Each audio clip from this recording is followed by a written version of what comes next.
विनायकाय नमः। ॐ विघ्नराजाय नमः। ॐ गौरीपुत्राय नमः। ॐ गणेश्वराय नमः। ॐ स्कन्दाग्रजाय नमः।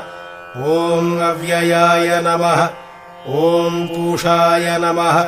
ॐ दक्षाय नमः। ॐ अध्यक्षाय नमः। ॐ द्विजप्रियाय नमः। ॐ अग्निगर्भच्छिदे नमः। ॐ इन्द्रश्रीप्रदाय नमः। ॐ वाणीप्रदाय नमः। ॐ अव्ययाय नमः। ॐ सर्वसिद्धिप्रदाय नमः। ॐ शर्वतनयाय नमः। ॐ शर्वरीप्रियाय नमः।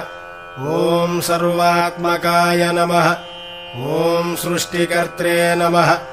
ॐ देवानेकार्चिताय नमः।